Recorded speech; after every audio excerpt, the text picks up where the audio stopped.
Bismillahirrahmanirrahim. Assalamualaikum warahmatullahi wabarakatuh. Perkenankan, saya Komisaris Utama mewakili Dewan Komisaris PT BPR Intan Jabar menyampaikan kajian laporan keuangan posisi September 2020. Perkembangan usaha PT BPR Intan Jabar secara umum dibandingkan dengan tahun sebelumnya, September 2019, mengalami penurunan kualitas, terutama berkaitan dengan laba. Laba menurun. Hal ini disebabkan karena pendapatan usaha, pendapatan dari bunga menurun, karena penerimaan bunga dari debitur yang pada umumnya adalah usaha mikro kecil, usahanya melemah karena terdampak COVID-19.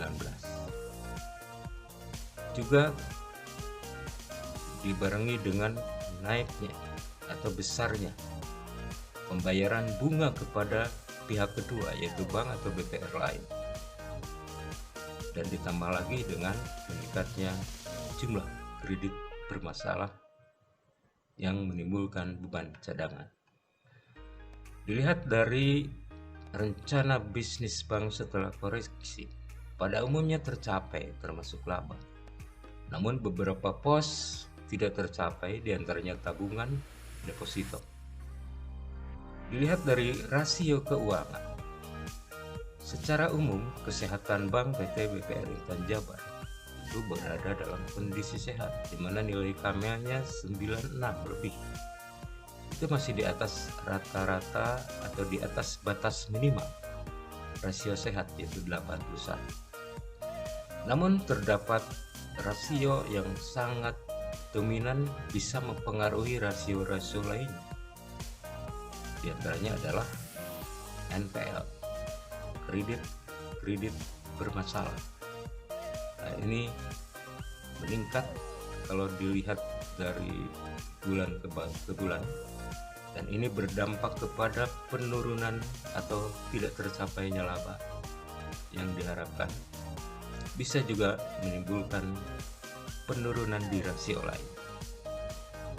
Berkaitan dengan hal tersebut, maka kebijakan yang harus diambil oleh direksi adalah fokus pada penanganan kredit, baik kredit lancar melalui pembinaan intensif, apalagi kepada kredit bermasalah, termasuk kredit lancar menunggak, kredit dalam perhatian khusus, kredit kurang lancar, kredit diragukan, dan kredit macet. Itu perlu penanganan penagihan baik langsung maupun tidak langsung secara berkesinambungan dengan memanfaatkan potensi sumber daya manusia yang ada. Berikutnya, perlu melakukan tata kelola dana yang optimal. Bagaimana menghindari terjadinya gap antara jangka pendek dengan dana jangka panjang. Bagaimana menghindari agar dana yang diterima jangka waktunya tidak terjadi gap dengan dana yang disalurkan berkaitan jangka waktu. Begitupun masih besarnya dana-dana mahal di pihak kedua.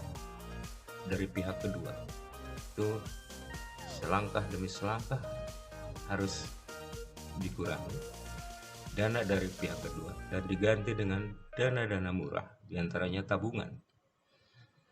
Hal ini bisa dilakukan melalui inovasi produk, pelayanan yang lebih baik, juga dengan inovasi teknologi yang lebih baik lagi, sehingga dapat mendongkrak, menggali dana murah secara lebih baik lagi.